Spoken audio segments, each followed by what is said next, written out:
Hello and welcome to Copperhead Road Homestead. We are glad you're here. This video is about the COVID-19, the coronavirus, and the healthcare professionals who are working and the risk to them. So if you're interested in something like this, then stay tuned.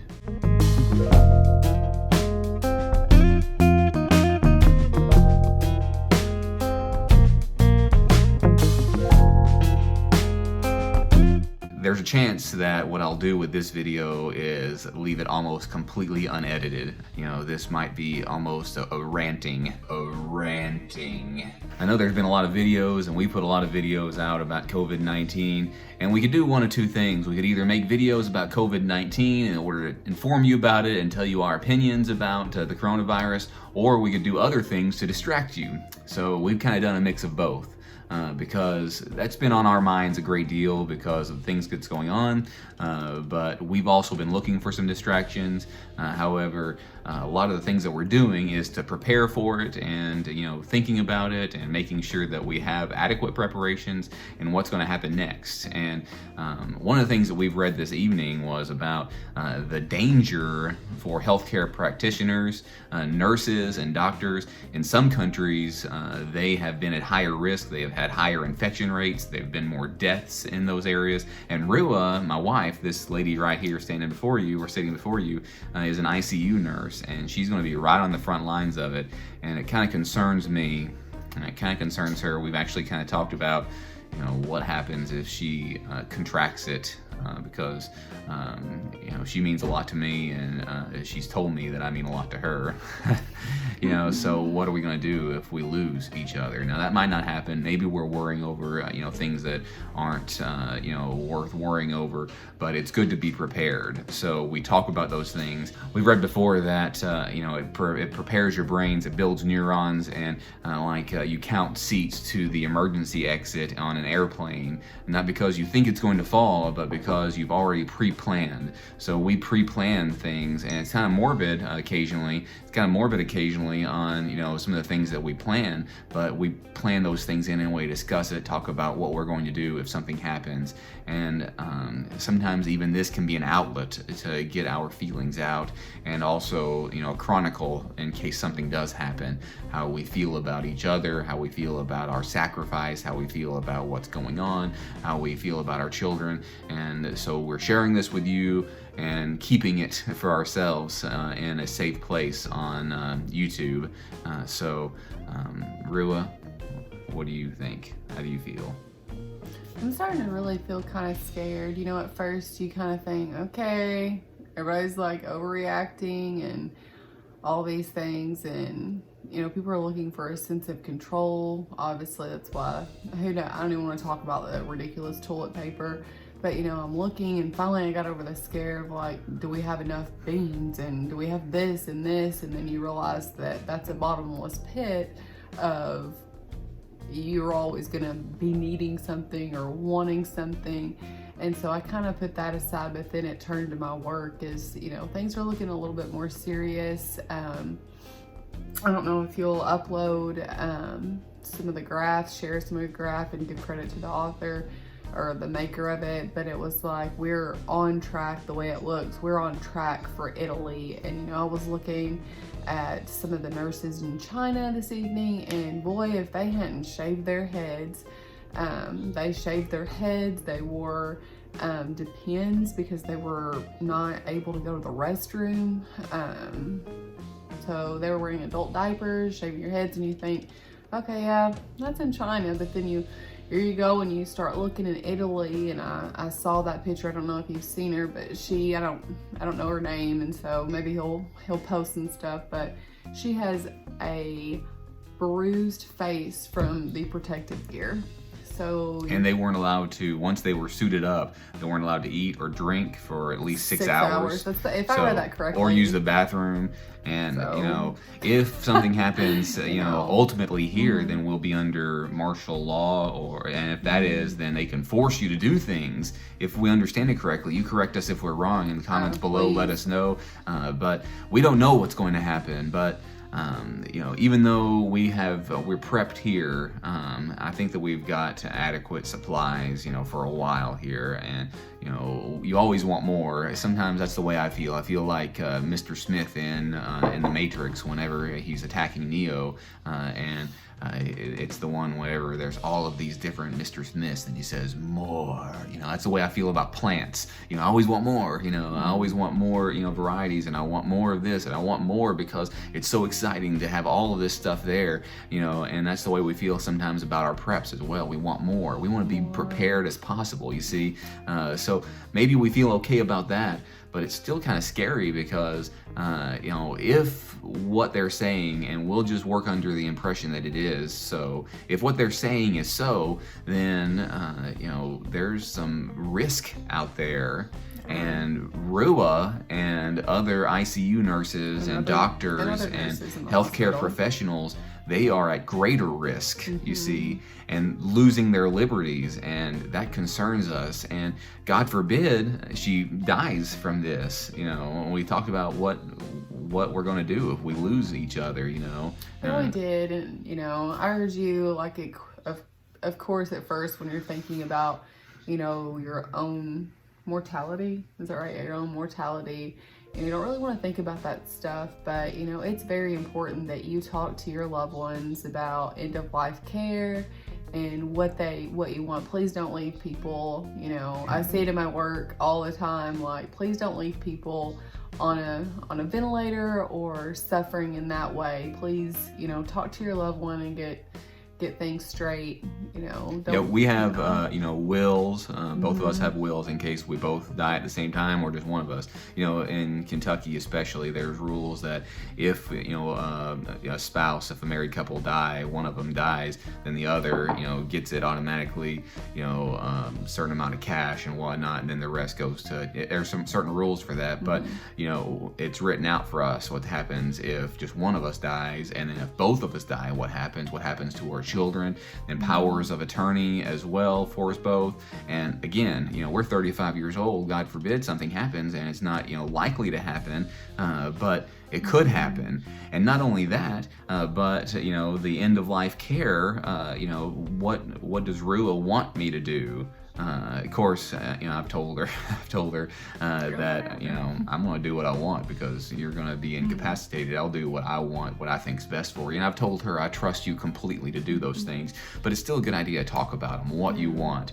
And then, you know, I think Prepper Nurse says it, to love, you know, the people that you have and to hug them and to, you know, enjoy that day. So while we're stressing about it to a certain degree, we also, you know, I've told her the best thing that we can do is to just enjoy each day.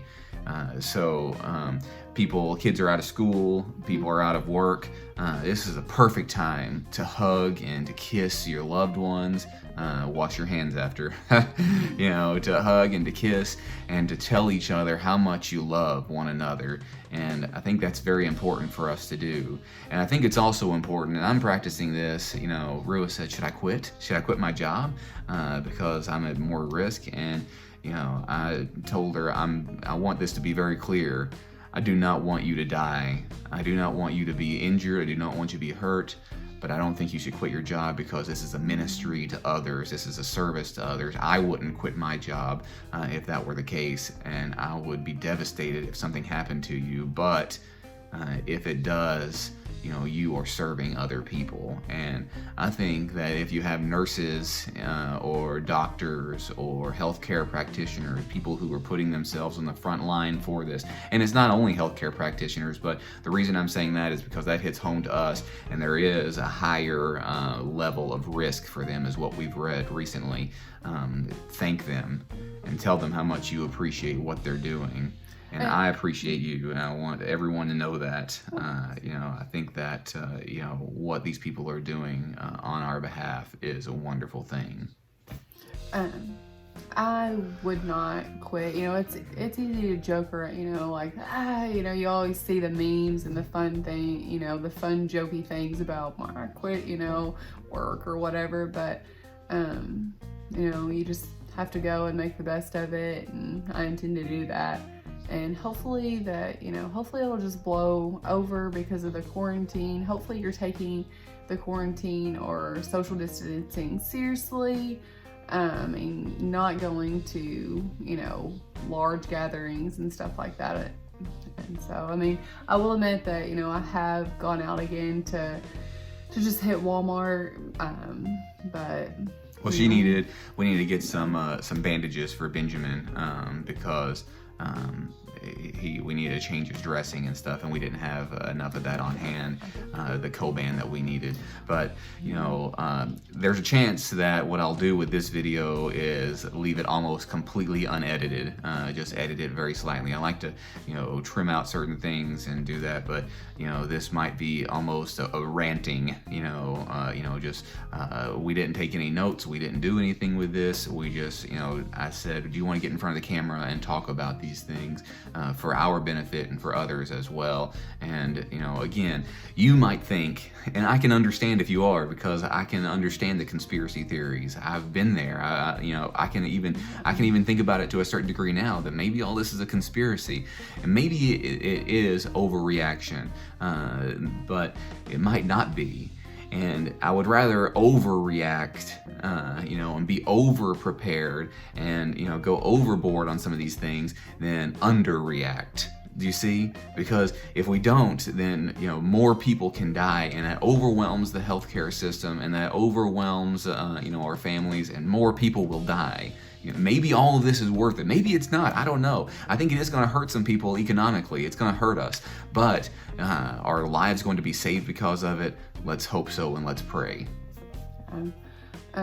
Yeah, we just thought we'd get on here and so it was on our mind. Like I said, you know, please talk to your family. Please talk to your loved ones about, you know, end of life care. Please get that all squared away. I notice a lot of families when working, they do not discuss it and have no idea what to do with their loved one, and then feel absolutely guilty when someone says, so what do you want to do with this person? They're like, I don't know. And it's pretty awful. But I do love my job. I hate it sometimes, but I do overall really enjoy, you know, helping other people. I love serving. But yeah, this is just a scary time. I definitely want to go back to whatever normal might be. But on another topic, it's really, this definitely has really hit my struggle areas. Comfort, like I know everyone's a big comfort person, but I tell you, I love comfort, like cup of coffee, books, like anything comforting, love it. Worry, like sometimes I don't worry as much as I used to, but this has kind of really got me stirred up a little bit. And so worry, it does no good. I'm like, I'm gonna make myself sick just worrying, so I'm trying to stop that. And you know, we appreciate all your comments. I've been reading them all, and especially the ones that apply to Ruia. If you have said something about Ruia, I make sure that she hears those. Somebody said, you know, for God's sake, let your wife talk a little. To be honest, I was so tired. That night I almost had to, you know, say, please let me shoot something. I'm trying to shoot something every day. Do you want to shoot? And she's like, I'm so tired. You know. So I clipped out a lot of the things that she was just like almost falling asleep on.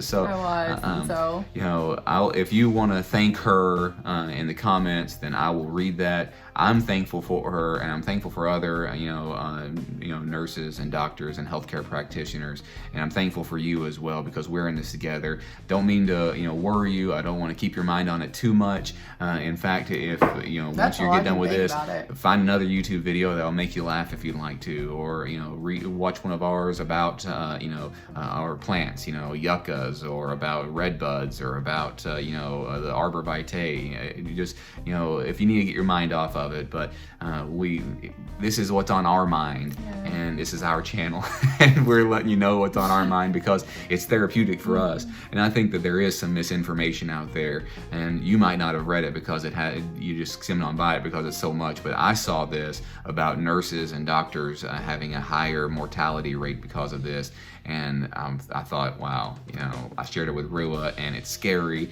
and I wanted to share it with you as well. And so in some of their notes, it's like, if the frontline workers get sick, they don't have a plan B. So this is our plan in order to take care of our healthcare workers, and it's scary because they might not make it. If you like this sort of thing, give us a thumbs up. If you like it, then subscribe to the channel if you haven't. Please subscribe to the channel.